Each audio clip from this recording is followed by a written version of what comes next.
Yang pertama memang kemarin ada kegiatan teman-teman dari Gedung Bundar ke Kementerian Kehutanan siang, menjelang siang, di mana kegiatan di situ bukan penggeledahan, tapi pencocokan data, karena kebetulan tim Gedung Bundar sedang menangani perkara penyidikan dalam perkara kegiatan tambang di wilayah Konawe Utara.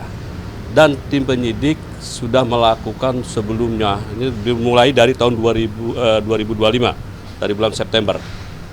Itu sudah melakukan pemeriksaan terhadap saksi, juga penggeledahan dan penyitaan terhadap beberapa dokumen dan alat bukti lainnya di wilayah Sulawesi Tenggara. Dari pengembangan itu kemudian kita memerlukan data tambahan dari Kementerian Saker terkait dalam hal ini Kementerian Kehutanan. Jadi kemarin datang itu dalam rangka pencocokan data. Itu ya. Keterlibatan TNI dalam pengamanan kita pertama secara struktural kita di lingkungan Kejaksaan Agung, baik di Kejati juga ada Jampidmil, di Kejati ada Aspidmil. Dan yang kedua juga secara payung hukumnya kita ada dalam Perpres nomor 66 tahun 2025 juga ada MOU antara Kejaksaan Agung dengan TNI yang dimana periode tahun tertentu bisa diperpanjang. Dalam hal ini keterlibatan TNI dalam pengamanan sudah sering dilakukan. Kenapa ini dilakukan terlibatan ini? Dalam rangka pengamanan ini kan dokumen-dokumen dikhawatirkan terjadi itu aja. Semata-mata itu. Tidak hanya saat di kemarin, tetapi di sebelumnya juga di lapangan beberapa baik di Sulawesi Tenggara maupun di kegiatan lain unsur TNI kita terlibatkan. Tapi pencocokan data itu sebenarnya penggeledahan atau seperti apa?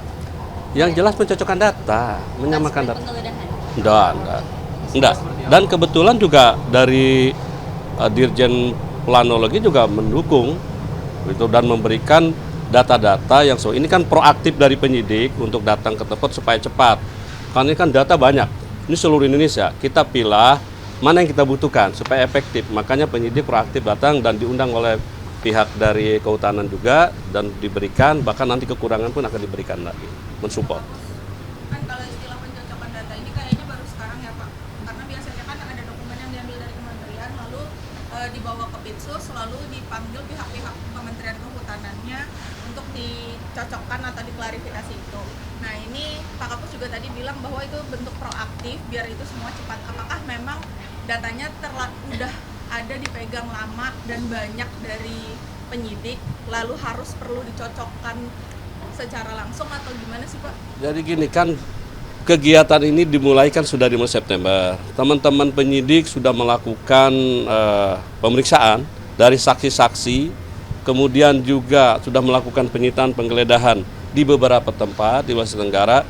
Dari hasil data dan dokumen ini tentunya ada yang perlu kita sesuaikan dan juga ada mana kekurangan yang tidak ada. Dari data-data itu kemudian kita proaktif penyidik ke Kementerian Kehutanan, ke Dirjen Planologi, di mana dalam hal ini pihak penyidik pihak Dirjen Planologi juga secara kooperatif dengan baik mendukung dan memberikan data-data karena ini banyak, sedangkan ini spesifik hanya untuk perkara penyidikan di Konawe Utara, itu aja supaya nggak terlalu melebar kemana-mana. Pak Kapus, sebenarnya seberapa besar sih urgensinya untuk penyidik Kejagung harus Kemenhub, karena kan kenapa nggak Kemenhubnya aja kalau buat bertukar data, kenapa nggak Kemenhub aja atau Kejagung? Kita ke urgensi supaya cepat aja Mas, daripada nanti dari Kemenhub bolak-balik, kita segera aja. Pak, kalau sama KPK tuh ada pertukaran atau permintaan data juga nggak sih? Karena kasusnya kan juga pernah ditangani sama KPK. Pertama, kami tidak tahu apakah objeknya sama. Kalau kita kan kegiatan penyidikannya itu kegiatan pembukaan tambang dan pengelolaan tambang yang memasuki wilayah hutan. Nah, di samping itu juga diduga karena adanya pemberian izin oleh kepala daerah saat itu yang tidak sesuai prosedur. Nah, inilah data-data ini yang kita peroleh. Sedang dikumpulkan oleh teman-teman penyidik.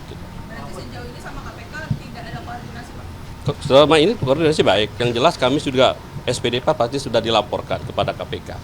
Itu di September sudah pas saya gitu. Baik. Mau penegasan aja Pak, kepala daerah yang dimaksud itu apakah Bupati Konawe Utara Aswad Sulaiman yang juga yang tahu juga pernah dijerat tersangka juga oleh KPK yang saat ini. Yang jelas kepala daerah yang saat itu menjabat. Ya mungkin. Ya saat itu menjabat lah salah satunya. Tempus perkaranya kapan Pak? Nah kurang dulu. Nanti yang jelas pada saat itu ada. Dari tahunnya lupa lagi nanti saya. Pencocokan data agar mempercepat ini akan terjadi lagi Bisa. Kita kalau memerlukan percepatan itu kita proaktif kok, penyidik. Bisa saja. Tidak hanya di Kementerian Keuangan, di instansi lain pun supaya cepat, supaya tidak melebar kemana-mana. Data yang kita butuhkan, apalagi itu butuh data banyak. Kemarin kan dokumennya cukup banyak juga. Itu pun masih ada kurang. Nah, kalau umpamanya bola-balik kita cepat aja kita. Oke? Kalau yang kata Bapak sebelumnya terkait Konawe ini udah pernah ada penggeledahan, itu salah satunya juga Kementerian Kehutanan Pak? Enggak. Bukan Kementerian Kehutanan. Kalau Kementerian Kehutanan Satker lain. Hah? Kalau Kementerian Kehutanan baru kali ini. Kementerian Kehutanan belum kita geledah. Hanya pencocokan. Kemarin itu pun pencocokan. Oke? Yang digeledah apa aja seperti Pak? Untuk mencocokan. Ada di beberapa perusahaan dan ada di beberapa rumah dan instansi pemerintah di wilayah sana. Oke? Kalau yang disita tadi Pak, apa aja? Yang kemarin data diminta diambil kemarin pencocokan itu kita terima dari teman-teman Kemenhub itu ada beberapa data termasuk yang terkait dengan penyidikan di Konawe Utara. Dokumen-dokumen. Oke. Belum saatnya. Ini kan proses masih penyidikan, sifatnya masih tertutup. Nanti akan dipublikasikan pada saat pembuktian perkara ini. Baik. Pak, kalau bupatinya udah pernah, kepala daerahnya udah pernah dipanggil belum sih, Pak? Saya ingat saya belum. Tapi nanti ini kan prosesnya mulai penyelidikan juga. Tapi nanti kami cek lagi pasti. Nanti kita kabari lah. Oke, terima kasih ya. Sesuai dengan hasil rapat Satgas Penertiban Kawasan Hutan kemarin yang dipimpin oleh Ketua Pengarah Bapak Menteri Pertahanan Bapak Sapri Samsudin, Jaksa Agung Pak Burhanuddin, dan seluruh kementerian lembaga yang ada di sana. Juga ada Ketua Pelaksana Bapak Jampitsus Bapak Fedri Ardiansa. Maka pada kesempatan ini di awal tahun, selain mengucapkan selamat tahun baru kepada teman-teman media, terima kasih atas seluruh dukungannya bagi kerja-kerja Satgas untuk penertiban kawasan hutan kita. Kami juga menyampaikan progres dan apa yang akan kami kerjakan di tahun 2026. Yang pertama, penguasaan kembali lahan perkebunan dengan target awal adalah 1 juta hektar.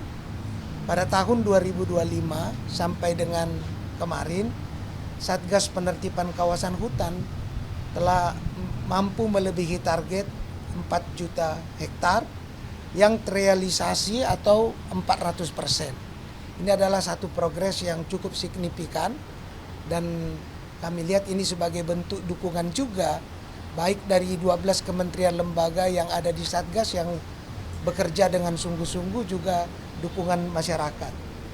Dengan nilai indikasi terhadap lahan yang sudah dikuasai berdasarkan perhitungan Direktorat Jenderal Kekayaan Negara itu sebesar 150 triliun rupiah. Belum termasuk tegakan tanamannya.